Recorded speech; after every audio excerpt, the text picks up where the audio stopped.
palavra de Deus nos diz o seguinte: qual é, pois, a vantagem do judeu? Ou qual a utilidade da circuncisão?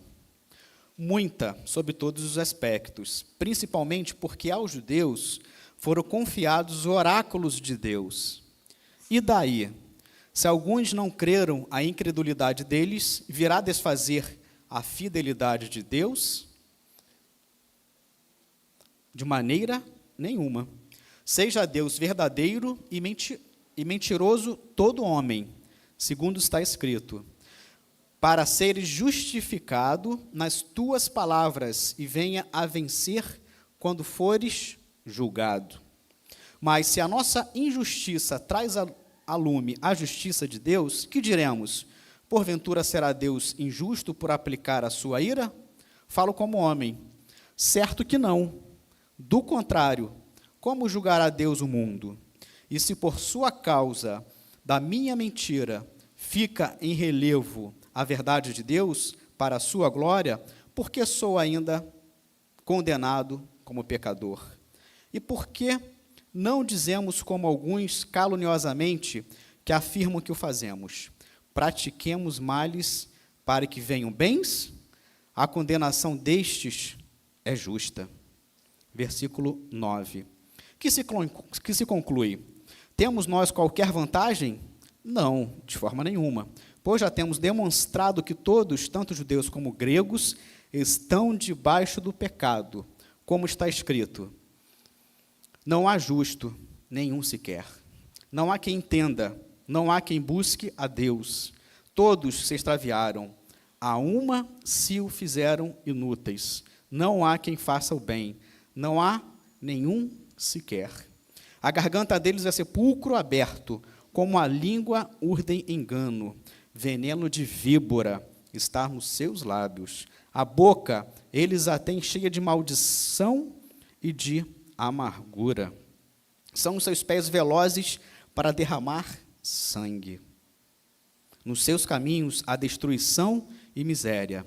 Desconheceram o caminho da paz. Não há temor de Deus diante de seus olhos.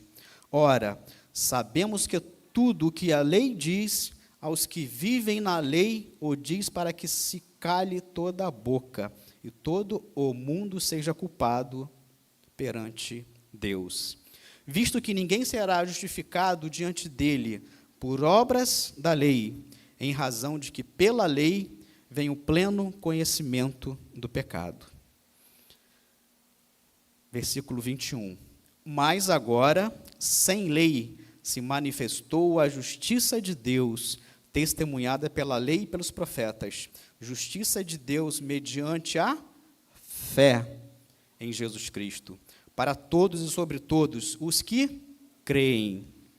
Porque não há distinção, pois todos pecaram e carecem da glória de Deus, sendo justificados gratuitamente por sua graça, mediante a redenção que há em Cristo Jesus, a quem Deus propôs no seu sangue, como propiciação mediante a fé, para manifestar a sua justiça, por ter Deus, na sua tolerância, deixado impunes os pecados anteriormente cometidos, tendo em vista a manifestação da sua justiça no tempo presente, para ele mesmo ser justo e o justificador daquele que tem fé em Jesus. Onde, pois, há a jactância? Foi de todo excluída? Por que lei? Das obras? Não, pelo contrário, pela lei da fé. Concluímos, pois, que o homem é justificado pela fé, independentemente das obras da lei. E porventura Deus somente dos judeus? Não, ou é também aos gentios? Sim, também aos gentios, visto que Deus é um só, o qual justificará por fé o circunciso e mediante a fé o incircunciso. Anulamos, pois, a lei pela fé? Não, de maneira nenhuma. Antes confirmamos a lei. Vamos orar, irmãos. Querido Deus, nosso Pai, chegamos num momento muito importante, com certeza o mais importante do culto que estamos entregando a Ti, Pai.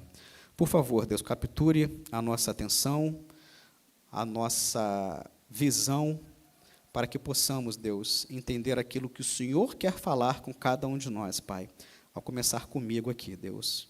Por favor, Deus, nos permita com que fiquemos nos movimentando para um lado ou para o outro e que entendamos, Pai, aquilo que o Senhor realmente quer falar aos nossos corações. Em o nome de Jesus. Amém.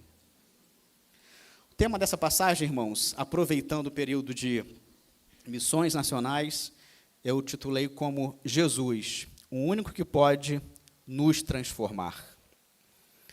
E a grande ideia, irmãos, dessa passagem, eu dei o seguinte título: Deus, através de sua redentora justiça, restaura o seu povo, a saber, nós, por meio da fé em Jesus Cristo, em seu Filho, Jesus Cristo, ou Cristo Jesus.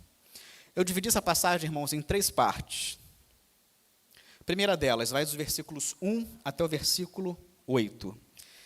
Eu dei o título como A Exortação sobre o Povo Escolhido. A segunda parte, todos nós somos culpados diante de Deus, versículos 9 a 20. E a última parte, irmãos, nossa salvação só veio por meio da fé em Jesus Cristo, versículos 21 e 31. Confesso aos irmãos que esse texto, essa passagem, foi uma das mais difíceis que eu tive que estudar. Eu me debrucei em torno de 5 livros, tentando pegar um pouquinho de cada um, para que eu colocasse isso no papel e entendesse aquilo que Deus estava falando comigo e também que Deus iria falar à igreja. Eu cheguei ao ponto, se não me engano, na sexta-feira, de repente pensar em mudar o texto que eu ia pregar. Esse texto de Romanos, que Paulo vai passar, é um pouco difícil. Mas aí Deus foi me encorajando, e aí eu tenho no celular, né, o aplicativo da Bíblia, onde todo dia de manhã eu recebo ali aquele versículo. E na sexta-feira, qual foi o versículo que eu recebi? Romanos 3. Eu falei, Deus, eu tenho que me dedicar mais, eu tenho que estudar mais, porque o Senhor quer que eu fale para a igreja essa passagem. Ou melhor, Ele quer falar primeiramente comigo e depois com a igreja. Irmãos, o livro de Romanos é a mais longa e teologicamente, é o livro mais longo e mais teologicamente mais significativo de todas as cartas que o apóstolo Paulo vai escrever. A introdução de Romanos contém os costumeiros prefácios e as ações de graças que ele dá. E ele vai terminar o seu livro com uma frase de transcrição que apresenta o tema de toda a sua carta, que é o Evangelho como a revelação da justiça de Deus, uma justiça que só é possível experimentar através da fé em Jesus Cristo. A justiça de Deus mediante a fé é o tema principal da primeira parte da seção da carta. Paulo prepara o caminho para esse tema ao explicar por que foi necessário que ele se manifestasse a justiça de Deus e por que os seres humanos podem experimentar essa justiça mediante a fé somente. O pecado, diz Paulo, subjugou todas as pessoas, todos nós, não há um justo sequer. E somente um ato de Deus, experienciado como um dom gratuito, mediante a fé em nosso Senhor e Salvador Jesus Cristo, pode romper esse jugo. Deus se fez conhecido a todas as pessoas por intermédio da criação.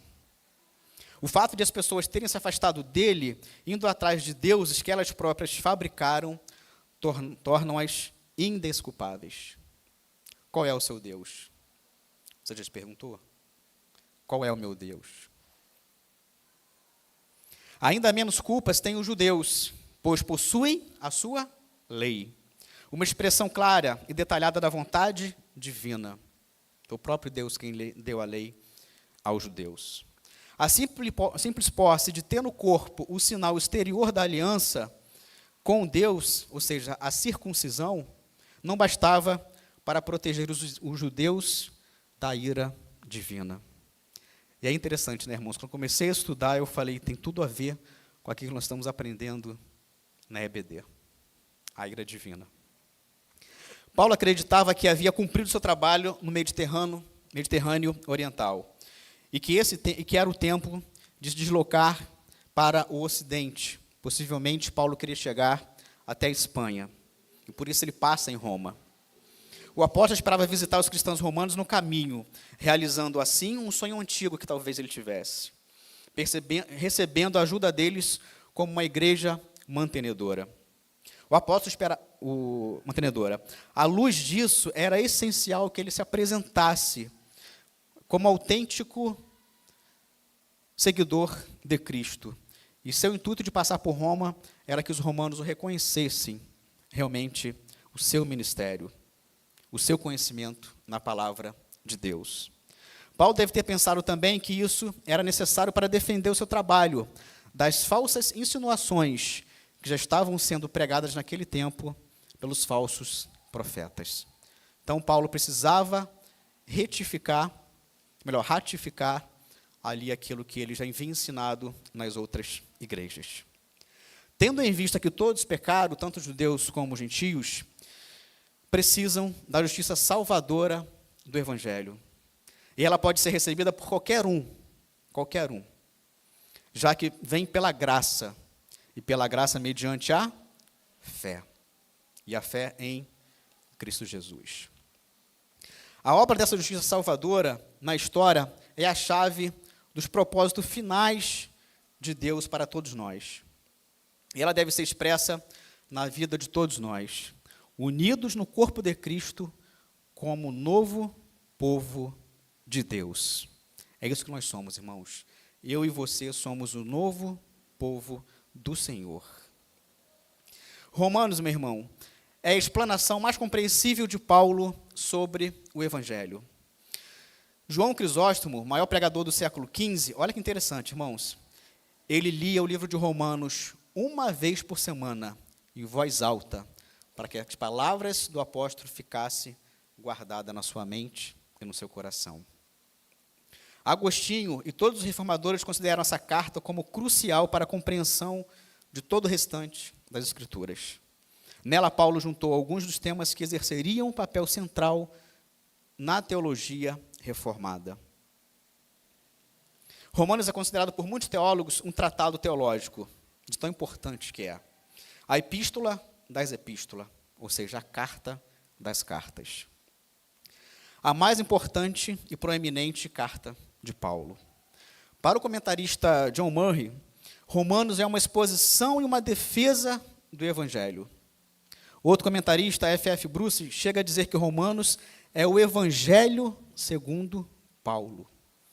Nós conhecemos os 4 evangelhos, né? Mas esse comentarista vai falar que também podemos considerar Romanos como um evangelho segundo Paulo. Outro teólogo, Guilherme Orr, diz que doutrinariamente Romanos é o maior livro que já foi escrito. Olha a importância dessa carta, irmãos. Nenhum livro da Bíblia exerceu tanta importância ou tanta influência sobre a teologia protestante, nenhuma carta de Paulo revela de forma tão clara o pensamento teológico do apóstolo Paulo. Calvino chega a registrar o temor que seus elogios a essa carta, longe de aumentarem sua grandeza, pudesse apenas diminuí-la, uma vez que ela explica a si mesma desde o princípio e se dá a conhecer mais claramente o que jamais poderíamos expressar com palavras. Calvino falando, irmãos, um dos grandes reformadores. Outro grande reformador, Lutero, faz o seguinte comentário sobre Romanos: essa epístola é a parte principal do Novo Testamento. É o mais puro evangelho que certamente merece a honra de um cristão, não apenas conhecê-la, presta atenção, palavra por palavra, mas também de dedicar-se a ela diariamente como alimento para a nossa alma. Romanos é um dos alimentos para a nossa alma, pois ela nunca será exaustivamente lida e entendida. E quanto mais ela é estudada, mais Romanos nos torna agradável e melhor nos parece. Dessa forma, irmãos, eu quero agora realmente entrar nessa primeira parte. O início desse capítulo vai começar assim, vai começar com uma pergunta, né? Qual é, pois, a vantagem do judeu? Ou qual a utilidade da circuncisão? Mateus, deixa eu só voltar um pouquinho. Eu acho que eu não falei a... Ah, não, desculpa, falei sim. Achei que não tivesse falado a grande ideia, mas falei. Mantém aí, Mateus, primeira parte. Ele pergunta, né? Qual a vantagem do judeu? Ou qual a utilidade da circuncisão? E o próprio apóstolo Paulo responde, muita sobre todos os aspectos, principalmente porque os judeus foram confiados os oráculos de Deus. O argumento do interlocutor, no versículo 1, faz todo sentido. Uma vez que o Paulo vem argumentando desde o capítulo 2, que a própria tentativa de Israel de obedecer à Torá, ou seja, à lei, é justamente o motivo pelo qual o seu povo ainda se encontra no exílio e debaixo do julgamento divino. Por essa leitura, questionar a vantagem de ser judeu e de ter a lei como estipulação da aliança e a circuncisão como sinal dela, em comparação a ser gentio. Ou seja, os judeus se sentiam superiores por ter sido o povo escolhido, por ter sido o povo que Deus deu a lei. E por isso eles menosprezavam os gentios. Contudo, a resposta de Paulo a esse protesto causa surpresa. Poderia-se esperar que ele respondesse: não há nenhuma vantagem em ser judeu. Mas o que ele faz? Paulo, em vez disso, fala que, sem sombra de dúvida, há uma vantagem em ser judeu e não gentio. Porque os judeus têm conhecimento da palavra de Deus, que é o mesmo significado de oráculos de Deus, e não o gentio. Ou seja, ser judeu era especial. Mas presta atenção, irmãos, ser judeu não era suficiente para a salvação deles. Apenas eles terem a lei e não obedecer à lei não era suficiente para que eles fossem salvos pelo Senhor. A fidelidade à própria aliança era uma boa notícia em longo prazo para Israel como um todo, assim como foi no Antigo Testamento. No entanto, essa fidelidade não salvava os indivíduos israelitas que não cumprissem a aliança com o Senhor. Aos olhos dos judeus, parecia colocar em dúvida a aliança, as promessas e o próprio caráter de Deus, o que não era verdade. Daí o motivo para eles levantarem tantas objeções, tantas dúvidas, tantas perguntas sobre o ensino de Paulo. Para enfrentar as objeções dos judeus, Paulo faz aquilo que nós chamamos de diatribe. Ou seja, o que é uma diatribe? É uma convenção literária em que um professor desenvolve um diálogo com seus críticos ou com seus alunos. Primeiro apresentando e depois ele mesmo respondendo. Aquela pergunta retórica que a gente fala, né? A gente pensa pergunta e já sabe qual vai ser a resposta. No versículo 2, irmão, nós vamos observar agora se a lei e a circuncisão, que a lei e a circuncisão não davam aos judeus nenhuma garantia em relação ao juízo divino. Então, qual era a vantagem de ser judeu? E Paulo responde: muita, sobre todos os aspectos. O item, porém, sobrepuja a todos os outros. É a falta de que os judeus e a nação foi atribuído o privilégio singular e nenhuma honra máxima de serem eles os guardiões dos oráculos de Deus. De toda a revelação especial que consistia não só em mandamentos, mas também em predições e promessas. O grande problema é que os judeus pensavam que possuir os oráculos de Deus era apenas um privilégio e não uma responsabilidade. Olha que interessante, né? O comentarista William Hendrickson vai dizer que privilégios implicam deveres. Honras vão de braços dados com responsabilidade. Você quer ter honra? Então você terá ainda mais responsabilidade. Com certeza, ser guardião dessa revelação especial de Deus é um privilégio imenso, mas também implica em uma gigantesca responsabilidade. Eu e você, meu irmão, minha irmã, temos a responsabilidade de levarmos a palavra de Deus. Eu e você. Versículos 3 e 4. E daí, se alguns não creram, a incredulidade deles virá desfazer a fidelidade de Deus? De maneira nenhuma. Seja Deus verdadeiro e mentiroso, todo homem, segundo está escrito, para ser justificado nas suas palavras e venha a vencer quando fores julgado. Todos nós seremos julgados, irmãos. Nenhum de nós escapará. Todos nós seremos julgados. A segunda objeção dos judeus vem nestes termos. E daí? Se alguns não creram, a incredulidade deles virá desfazer a fidelidade de Deus? Paulo responde prontamente, de maneira nenhuma, seja Deus verdadeiro e mentiroso todo homem, segundo está escrito, para serem justificados nas tuas palavras e venha vencer quando forem julgados. A ideia seria mais ou menos esta: se alguém a quem as promessas de Deus foram confiadas não lhe corromper com confiança, será que sua falta de confiança destruiria a confiabilidade de Deus? Se o povo de Deus é infiel, isso significa dizer que Deus também é infiel? Claro que não, de forma nenhuma. Toda vez que o testemunho divino é contradito pelo testemunho humano, seja o homem considerado um mentiroso. Ou seja, se tem pessoas falando, distorcendo a palavra de Deus, ele é um falso profeta. Se aquele homem, aquela mulher, seja quem for, está mentindo, Deus permanece fiel. Deus permanece fiel. Quando o homem discute com Deus, ele consegue somente cobrir-se de maldição e vergonha. Olha que interessante, irmãos. Quando o homem tenta discutir com Deus, ele apenas recebe vergonha.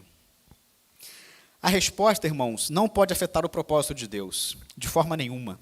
A infidelidade dos homens não atinge a fidelidade de Deus. Se aqueles a quem Deus confiou suas promessas não são fiéis e fracassam em cumprir a sua missão, Deus sempre continuará sendo fiel. Amém? Deus sempre continuará sendo fiel. A infidelidade do povo de Deus jamais pode anular a fidelidade de Deus.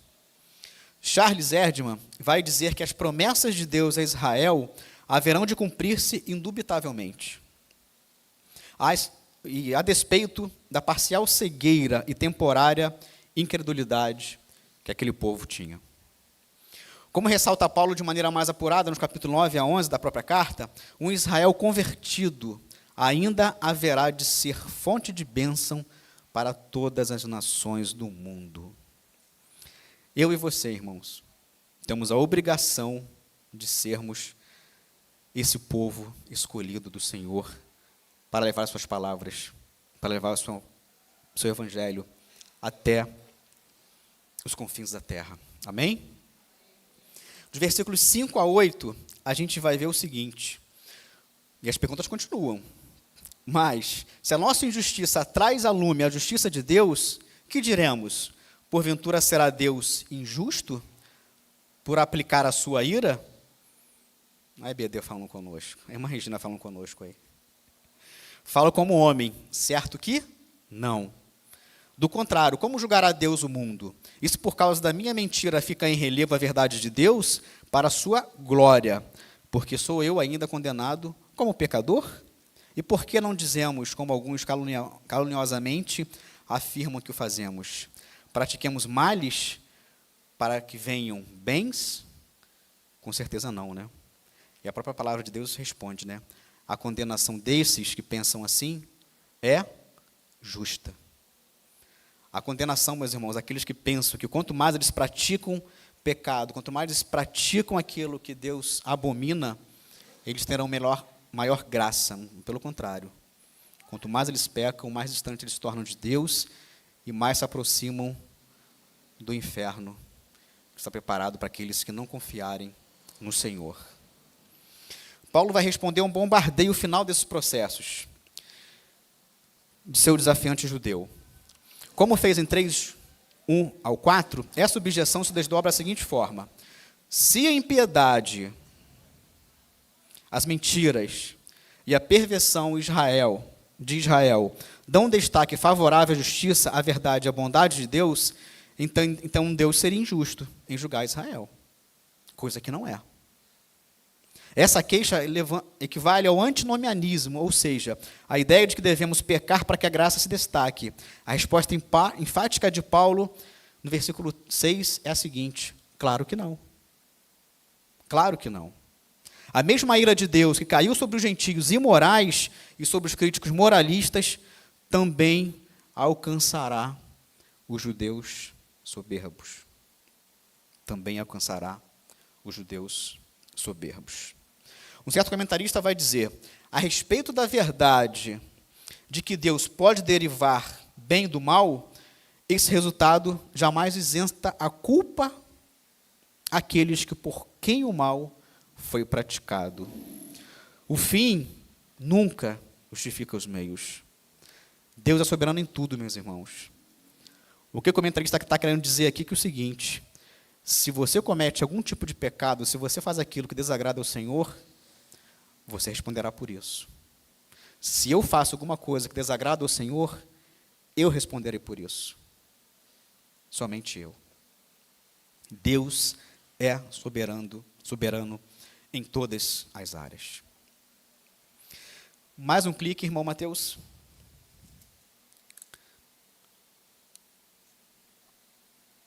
A segunda parte dessa exposição, irmãos, vai do versículo 9 ao 20.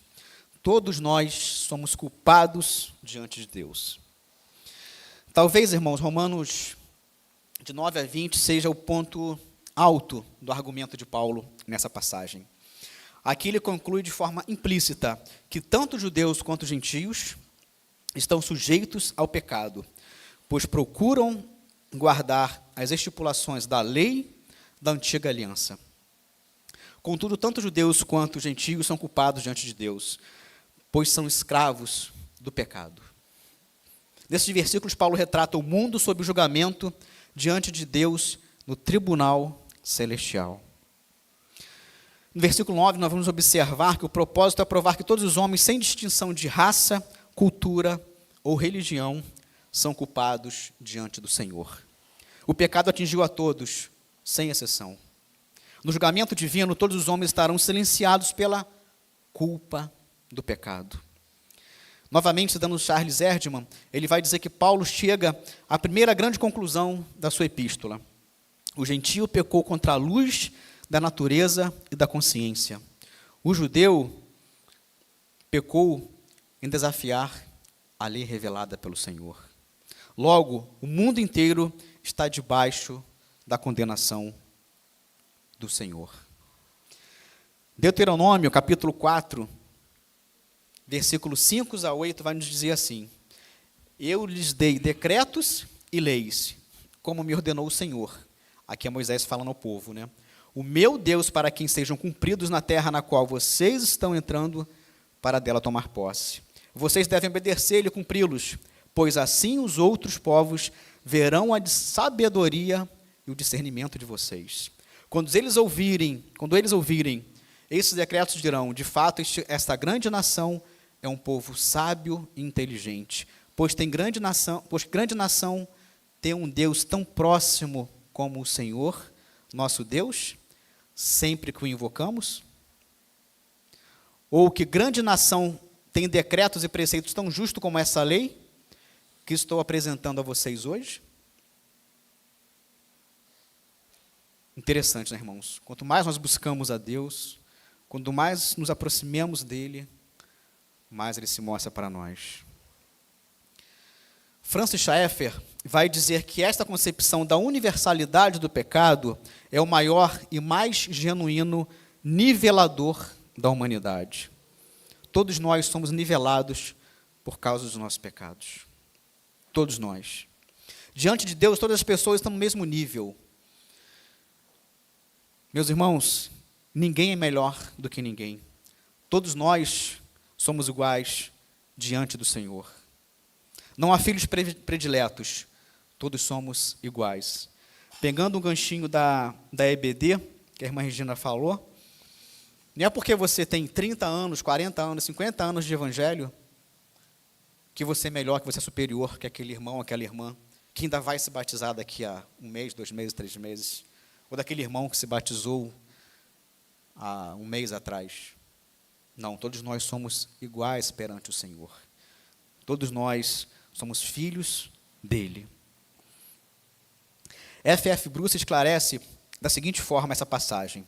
Muito, sob todos os aspectos, refere-se aos privilégios desfrutados pelos judeus como nação eleita, enquanto não, de forma nenhuma, que é a resposta de Paulo, relaciona com a posição deles diante de Deus. Com privilégios ou sem eles, judeus e gentios, todos nós temos igual necessidade da graça divina. Efésios 2, versículos 8 e 9, vai nos dizer o quê? Pois vocês são salvos pela graça, por meio da fé. E isso não vem de vós, é dom de Deus.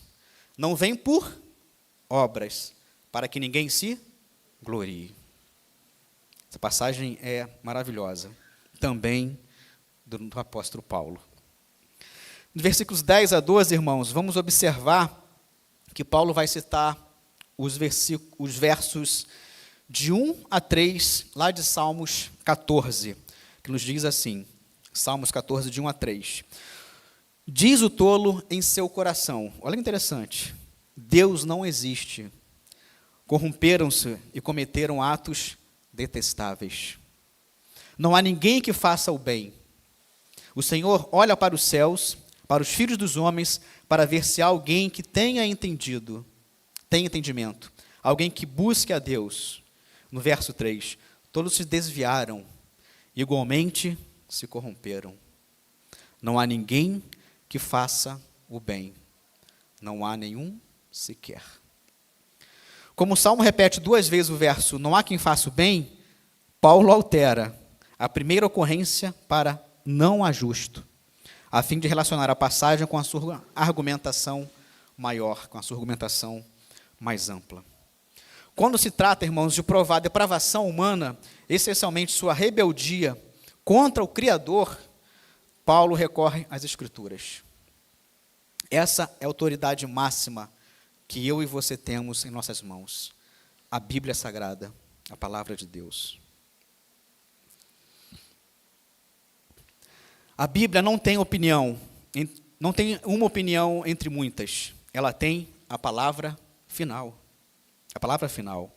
O argumento é irresistível e irrefutável. Preste atenção agora no comentário de Calvino. Eu passei a entender, irmãos, depois que eu li esse comentário de Calvino, eu acho que o Newton e Helder vão entender também. Calvino nos alerta, preste atenção. Se Paulo usou a autoridade das Escrituras para convencer os homens de sua iniquidade, aqueles que estão encarregados no ensino na igreja, preste atenção, devem mostrar-se muito mais atentos para não agir de outro modo na pregação do Evangelho. Calvino me explicou, irmãos, porque quando a gente está aqui em cima para pregar, por que a nossa boca fica seca, por que a gente passa a ter um suadorzinho, por que a nossa mão sua. É muita responsabilidade, irmãos. Eu vou ler novamente. Se Paulo usou a autoridade das Escrituras para convencer os homens de sua iniquidade, eu e você, aqueles que estão encarregados do ensino na igreja devem tornar-se muito mais atentos para não agir de outro modo na pregação do Evangelho. Olha a nossa responsabilidade, irmãos, de falarmos da palavra de Deus. Versículos 13 a 20. A garganta deles, olha que interessante, irmãos. Olha as palavras que o apóstolo vai usar. A garganta deles é sepulcro aberto. Como a língua, urdem engano. Veneno de víbora está nos seus lábios. A boca, eles a têm cheia de maldade, maldição e de amargura. São os seus pés, velozes para derramar sangue. Nos seus caminhos há destruição e miséria. desconhecem o caminho da paz, não há temor de Deus diante dos seus olhos. Aqui Paulo está se referindo àqueles que não fazem a vontade de Deus. Ora, sabemos que tudo isso que a lei diz, aos que vivem na lei, o diz para que ele se calhe a boca, e todo homem seja culpado diante de Deus. Visto que ninguém será justificado diante dele por obras da lei, em razão de que pela lei vem um pleno conhecimento do pecado. É interessante, irmãos. Paulo aqui vai dizer, vai combinar, na realidade, essas passagens bíblicas umas com as outras, que é semelhante ao princípio rabínico, onde ele vai chamar, que é chamado de Gezerá Savá, que quer dizer, em pequenas passagens do Antigo Testamento, eram associadas com uma palavra comum, uma palavra do corpo, né, para que ficasse melhor o entendimento.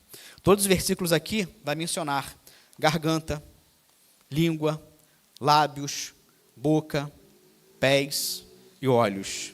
Os mestres judeus ensinavam que o impulso maligno governava todas as partes do nosso corpo.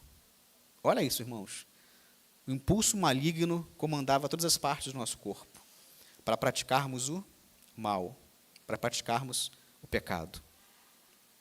O predomínio de pecados relacionados à boca, aqui talvez seja intencional do apóstolo Paulo, sobretudo sobre os cristãos romanos, sobre se os cristãos romanos estivessem se queixando uns aos outros. O pecado afetou de tal maneira o ser humano que um dos seus maiores distintos, ou seja, a comunicação, olha que interessante, tornou-se um veneno mortal. Em vez dos lábios destilarem mel, os nossos lábios muitas das vezes destilam um veneno mortal. Em vez dos lábios, os lábios humanos são mais venenosos, olha que interessante, os lábios humanos são mais venenosos do que a víbora mais potente, mais peçonhenta. O veneno da cobra pode matar o corpo, mas o veneno dos lábios pode matar a alma. Pode matar a alma. O veneno da cobra foi dado por quem a ela? Por Deus. O veneno dos lábios instilado por homem, o veneno da cobra foi dado por Deus. O veneno dos lábios é instilado no homem pelo Satanás. Pelo Satanás. O veneno da cobra pode ser transformado em remédio. Como é que eles fazem os antídotos? Através dos venenos das próprias cobras. O veneno dos lábios trabalha para a destruição das pessoas. Devemos prestar muita atenção, irmãos, do que eu e vocês estamos falando para aquela pessoa. Como diz aquele ditado, né, conhecido, né? Às vezes as palavras machucam muito mais do que um tapa, do que uma agressão. Às vezes, quando a gente fala com umas pessoas, por dentro ela está triste, envergonhada. Então, vamos exortar? Vamos. Vamos falar? Vamos. Vamos educar nossos filhos, nossos parentes? Vamos. Mas vamos pedir sabedoria ao Senhor para saber o que falar e como falar e quando falar. Às vezes, num momento de raiva, de tensão, eu já passei por isso, você fala algo que você não quer. Então, deixa baixar a poeira, depois você vai e conversa com aquela pessoa. Amém, irmãos? Terceira parte, irmão Mateus. Nossa salvação só vem por meio da fé em Jesus Cristo. Essa parte, irmãos, é maravilhosa, porque até então, Paulo vem falando sobre tudo aquilo de ruim. E agora vem uma passagem maravilhosíssima. Versículo 21, o apóstolo Paulo vai dizer, mas agora. Professores de português aí, né? Esse mais é muito comum. Lá na oração subordinada adversativa, é isso, irmãs? É isso, Roberta? Estou tão ruim não, né? Mas agora, é o mais sem o i, tá, irmãos? Mas agora, sem lei, se manifestou a justiça de Deus, testemunhada pela lei e pelos profetas. Justiça de Deus mediante a fé. Em quem? Em Jesus.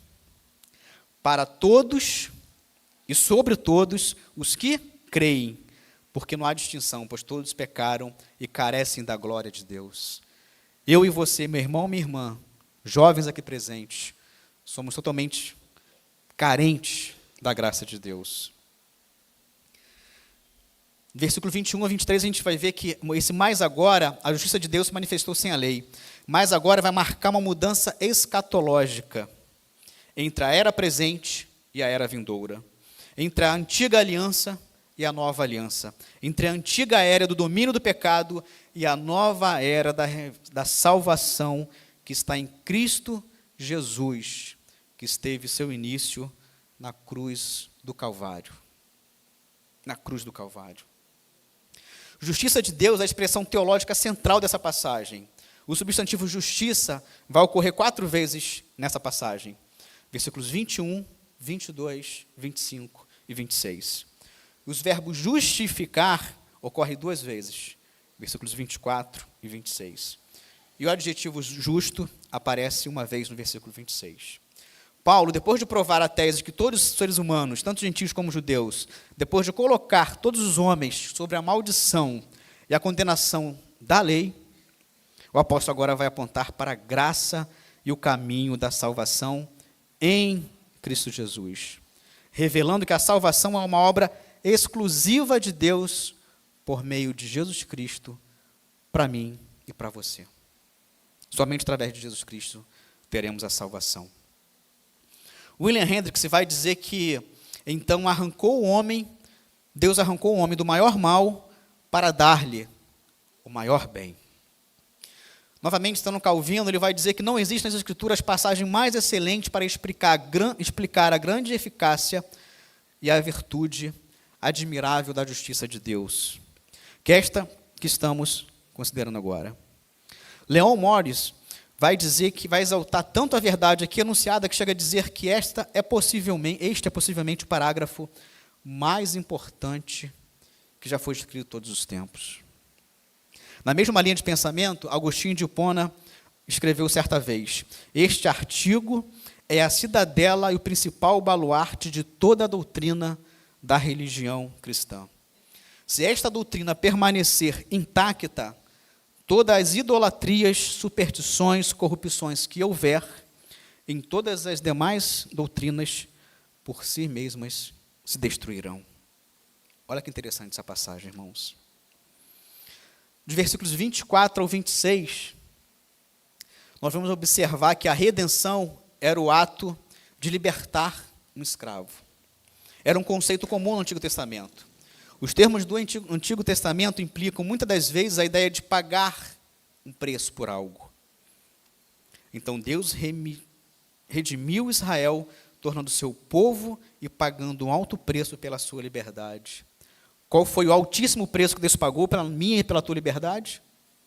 Entregando o seu filho na cruz do Calvário. Derramando o sangue dele por minha causa e por sua causa. Eu achei muito interessante, irmãos, um comentário que a irmã Gina fez na semana passada, se não me engano, na EBD, onde ela corrigiu que algumas pessoas falam que a cruz deveria ser para a gente. E ela falou que não, a cruz era realmente para Cristo. Ela explica o porquê. Porque se eu morresse por você, você seria salvo? Claro que não. Precisava alguém perfeito. Seria um tipo de pecado. Seria um tipo de mancha, de mácula, para que eu e você tivéssemos a salvação. E essa pessoa é a pessoa de Jesus Cristo. Amém, irmãos? Somente Cristo poderia carregar a minha e a sua cruz e derramar seu sangue na cruz do Calvário, para que nós tivéssemos a redenção, a salvação eterna. Deus redimiu Israel, tornando seu povo e pagando um preço para a sua liberdade, ou seja, o cordeiro pascal e o primogênito do Egito, antes de lhe dar os mandamentos. Na época de Paulo, os judeus ansiavam pela futura redenção messiânica, quando seriam libertos dos governantes terrenos. O governante mau, nessa passagem, é o pecado. O termo aqui traduzido por sacrifício propiciatório ou sacrifício de expiação refere-se ao propiciatório, isto é, a cobertura da Arca da Aliança, onde o sangue do animal perfeito era aspergido. Ele era consagrado a Deus por meio da aspersão do sangue todo ano. O termo sangue, portanto, interpreta a morte de Jesus Cristo como sacrifício propiciatório perfeito. Perfeito. Alguns textos judaicos antigos usavam a imagem da morte de uma pessoa pela qual a ira de Deus era desviada de Israel. E essa ira recaiu sobre a pessoa de Jesus Cristo, sendo o único e suficiente Salvador para a minha e para a tua vida. A justificação é maior que o perdão. Deus, sem mérito algum nosso, de pura graça, nos confere e imputa a perfeita satisfação, justiça e santidade de Cristo, como se nunca tivéssemos cometido pecado algum e houvéssemos rendido toda a obediência a Cristo, que Cristo rendeu por cada um de nós. Cristo foi obediente, meu irmão. Cristo foi obediente. A justificação, porém, está sobre o fundamento de uma expiação. Na justificação, a penalidade da lei não é suspensa, mas ela é executada. Sendo justo, Deus não poderia apenas perdoar o pecador sem vindicar a sua justiça. Ele não fez e não faz vistas grossas para o pecado. Pelo contrário, ele puniu a pessoa, ele puniu o pecado na pessoa de Jesus Cristo. Sem a cruz, meu irmão, minha irmã, a justificação do injusto seria injusta, imoral e impossível. Impossível. A única razão pela qual Deus justifica o ímpio é que Cristo morreu pelos ímpios. A única forma que Deus tem como nos justificar é através da morte do seu Filho, Jesus Cristo. A única maneira. E uma vez que ela é recebida pela fé, ou seja, a salvação é recebida pela fé, e não pelo mérito das obras, qualquer possibilidade de vanglória, não há qualquer possibilidade de vanglória pessoal. Eles tinham consciência, os judeus, de que a causa da relação especial estava em Deus. Os judeus haviam esquecido que seus privilégios não excluíam os gentios. A doutrina da justificação pela fé, somente pela fé, não exclui não apenas qualquer possibilidade de vanglória, mas também qualquer forma de presunção e discriminação. Os judeus discriminavam os gentios, mas nós não podemos discriminar a ninguém. Quando o Filho do Homem sofreu e morreu, expiou os pecados de todos os que aceitaram ou iriam aceitá-lo por meio de uma fé viva. Os méritos da cruz estendem tanto para trás como para frente. Ou seja, apaga os pecados de todos que já vieram e todos que virão. No Monte Calvário, ele, Jesus, deu uma expiação pública do que fez através dos séculos.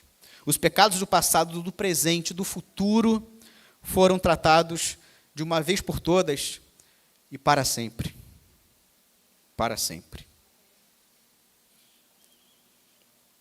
Foram todos tratados para sempre na cruz do Calvário. Não há mais condenação, meu irmão, minha irmã. Não há mais condenação para mim e para você que estamos em Cristo Jesus. Versículos 27 a 31, para terminar. Onde, pois, a jactância foi de todo excluído? Por que lei? Das obras? Paulo responde, não, pelo contrário, pela lei da fé. Concluímos, pois, que o homem é justificado pela fé, independente das suas obras. E porventura deu somente aos judeus? Não o tampouco aos gentios? Sim, também aos gentios. Visto que Deus é um só, o qual justificará por fé o circunciso e mediante a fé o incircunciso. Anulamos, pois, a lei pela fé? Ou seja, a lei pode ser anulada pela fé? Não, de maneira nenhuma. Antes, confiamos também na lei. A gente vai observar aqui, irmãos, que ninguém, nem mesmo os judeus, tem base para se gloriar. Na verdade, a presunção foi excluída porque somente a fé, e não o fato humano, e não o feito humano, é o meio pelo qual Deus justifica os pecadores. O fato de não podermos sequer nos gloriar em nossa fé indica que ela mesma é um dom que vem do próprio Senhor, do próprio Deus. Se eu e você estamos aqui hoje, nesta noite, dia 29 de setembro de 2024, é porque Deus colocou no meu e no teu coração que nós estivéssemos aqui. Em nenhum outro lugar mais. Em nenhum outro lugar mais. Deveríamos estar hoje aqui. O Deus é um só, ou seja, Paulo aqui está apelando para a confissão fundamental da religião no Antigo Testamento. Deus é o único Senhor, apontando lá para Deuteronômio, capítulo 6, versículo 4. O mesmo Deus que lidou com Israel também lida com os gentios, e ele o faz a sua própria justiça e misericórdia. John Stott vai dizer que há 3 implicações aqui sobre a doutrina da justificação pela fé. Primeiro, a fé humilha os pecadores e o exclui a vanglória. Segundo, ela une os crentes e exclui a discriminação. E terceiro, ela confirma, a justificação pela fé confirma a lei e exclui a discordância. A justiça se dá quando o homem crê. A lei dava testemunho dessa justificação do Evangelho, apesar de ela própria não ter poder para justificar. A justiça do Evangelho é uma dádiva concedida por meio da fé. A justificação é para todos, sem exceção. Mas a salvação é concedida também a todos, sem exceção, uma vez que todos pecaram. Em sua misericórdia, Deus nos dá o que merecemos. Não nos dá o que merecemos. E em sua graça, Ele nos dá o que não merecemos, o seu eterno amor. Eu vou repetir. Deus não nos dá o que merecemos. Mas em sua graça, Ele nos dá o que não merecíamos, o seu amor, o seu verdadeiro amor. Não há mérito nenhum, irmãos, em nós, mas sim há toda a graça em Deus, somente nele. A justificação nos foi dada um preço alto. Para Deus, ela custou muito cara. O sangue do seu Filho amado, o sangue do unigênito do Pai, Cristo Jesus. A doutrina da fé, a doutrina da justificação pela fé, não é contrária à lei, de forma nenhuma, mas à consumação da lei.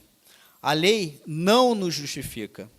Sua função é nos tomar pela mão e nos fazer levar a Cristo, nosso Redentor, nosso Senhor e nosso Salvador. Amém, irmãos? Algumas aplicações para que saiamos daqui um pouco mais crentes na palavra do Senhor. Primeira aplicação, irmãos. Precisamos nos manter santos para que a nossa relação com Deus e com o nosso próximo não seja afetada ou até mesmo rompida. O homem sem Deus pode ser pior que o animal selvagem. O homem sem Deus pode ser pior que o animal selvagem. Eu fiquei na dúvida se eu ia comentar isso com vocês, mas como foi público, passou em vários canais de televisão, acho que a maioria de vocês viram, né? Aconteceu ali no interior da França, onde o marido, por longos anos, acho que 40 anos, dopava a sua esposa para que outros homens abusassem dela. E aí, quando eu lembrei disso, eu resolvi colocar essa última frase. O homem sem Deus pode ser pior que um animal selvagem. Esse é o sinal do final dos tempos, meu irmão, minha irmã, jovens. Que absurdo. É coisa que chega a arrepiar a espinha, né? Como dizem os mais antigos. O homem sem Deus é pior que o animal selvagem. O pecado, meus irmãos, deixa o homem negligente e ignorante em relação às coisas do céu. O homem, quando perde seu amor natural, ele torna-se um monstro cruel. Tem pressa em derramar sangue. Mata aquele a quem devia proteger. Ele elimina com requinte de crueldade aquele a quem devia amar. Nossa sociedade está assombrada com o avanço tremendo da violência. Há guerras entre as nações, há guerras tribais, ideológicas, étnicas e também religiosas. Há guerra nas famílias, nos partidos políticos, como há, né, irmãos? E até mesmo dentro de algumas igrejas. A vida humana está sendo banalizada. Lembrei perfeitamente aqui desse meu comentário quando a irmã Fabiana falou a respeito dos jovens que são aliciados pelos traficantes. E eu já tinha feito aqui, irmãos, meu comentário. Os traficantes aliciam jovens imprudentes e depois os matam com requintes de crueldade. Os ricos avarentos oprimem os pobres e tomam com violência seus bens para viverem no seu pleno esplendor.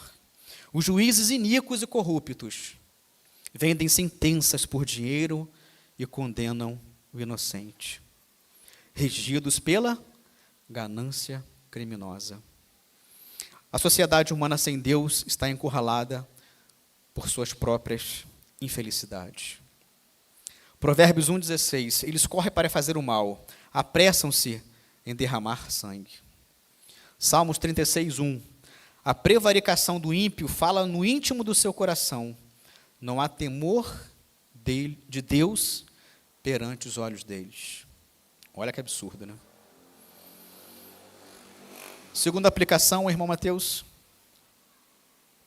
Não importa, meu irmão, minha irmã, se você nasceu numa família próspera, abastada, ou numa família humilde. Deus não faz acepção de pessoas. Através do seu Filho Jesus Cristo, oferecido na cruz do Calvário, Ele quer salvar a todos nós. Amém? Deus não ofereceu a Cristo em segredo. Deus publicamente exibiu seu Filho no Calvário para que todos o vissem. A palavra propiciação é crucial para o significado do sacrifício de Cristo. Essa palavra carrega a ideia de apaziguamento ou satisfação. Nesse caso, a morte violenta de Cristo satisfez a santidade ofendida e a ira de Deus contra aqueles por quem o próprio Senhor Jesus morreu. O equivalente hebraico dessa palavra, que foi usada para escrever o propiciatório, é chamado, como eu falei anteriormente, é comparado à tampa da Arca da Aliança, onde o sangue era aspergido. Nas religiões pagãs, o adorador e não Deus, o responsável por apaziguar a deidade ofendida. Porém, na realidade, o homem é incapaz de satisfazer a justiça de Deus, fazendo-o apenas por intermédio de Jesus Cristo. Isaías 53:11. Depois do sofrimento de sua alma, ele verá a luz e ficará satisfeito. Isaías está apontando para quem? Cristo. Pelo seu conhecimento, meu servo justo justificará a muitos. Cristo nos justificou e levará a iniquidade deles. Cristo levou a minha e a sua iniquidade. Colossenses 2, do 11 ao 15. Nele também vocês foram circuncidados, não como uma circuncisão feita por mãos humanas, mas com a circuncisão feita por Cristo, que é o despojar de toda a carne.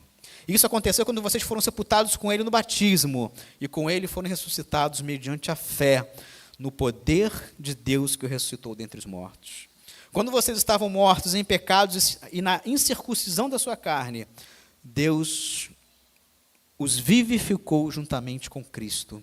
Ele nos perdoou todas as transgressões e cancelou a escrita de dívida. A dívida, meu irmão, que eu e você tínhamos, Cristo pagou por nós. Ele a removeu, pregando-a na cruz. E tendo despojado os poderes e autoridades, fez deles um espetáculo público, triunfando sobre eles na cruz. Meu irmão, minha irmã, sejamos mais íntimos com o Senhor. Pensemos mais naquelas coisas que nós cometemos, nós temos certeza absoluta que desagrada a Deus. Nós éramos pecadores, nós somos pecadores, mas somente através da nossa fé em Jesus Cristo nós teremos a vida eterna. Amém, irmãos? Feche seus olhos, abaixe a sua cabeça para nós orarmos e terminarmos esse culto. Ó Deus, obrigado, Pai, porque não sei o que seria de nós, Pai, se não fosse a Tua infinita misericórdia pelas nossas vidas. O que seria de nós se não fosse a Tua maravilhosa graça nas nossas vidas? O que seria de nós, Deus, se não fosse a entrega do Seu Filho amado na cruz do Calvário? O que seria de nós, Deus, se não fosse Teu imenso amor por cada um de nós? Obrigado, Deus, por ter nos escolhido, Pai, porque se fosse por nós mesmos, nós jamais encontraríamos a Ti. Obrigado, Deus, porque é o Senhor quem coloca nos nossos corações o desejo, Deus, de estarmos sempre buscando a Tua palavra, Senhor, tanto às quintas-feiras, quanto aos domingos, quanto nas nossas devocionais, nas nossas casas. Obrigado, Deus, porque o Senhor tem falado conosco toda vez que nós viemos ao culto aqui na igreja, Pai. Porque temos certeza, Deus, que é o Senhor falando com a gente, Pai. Continua colocando em nossos corações esse desejo de buscarmos cada vez mais e mais, Deus, através da Tua palavra, Pai. E que não apenas leiamos por ler, não, Senhor, mas que o Senhor fale ao coração de cada um de nós. Toda vez, Deus, que nós lermos e entendermos e pratiquemos aquilo que o Senhor quer que façamos, Deus. Por favor, Senhor, ouça a nossa oração, Pai. Perdoa nossos pecados, Deus. Por favor, Deus. Da mesma forma que o Senhor nos trouxe para cá hoje, o Senhor nos leve para nossas casas, debaixo das suas poderosas e fortes mãos. E que o Senhor nos dê, Deus, uma excelente semana, Pai, debaixo das tuas poderosas e fortes mãos, Deus. Ó Pai, muito obrigado por tudo que o Senhor fez, faz e ainda fará por cada um de nós. Em nome do Teu Filho amado que nós oramos, Jesus Cristo. Amém. O culto está encerrado, irmão, com uma oração silenciosa. O culto está encerrado nessa noite.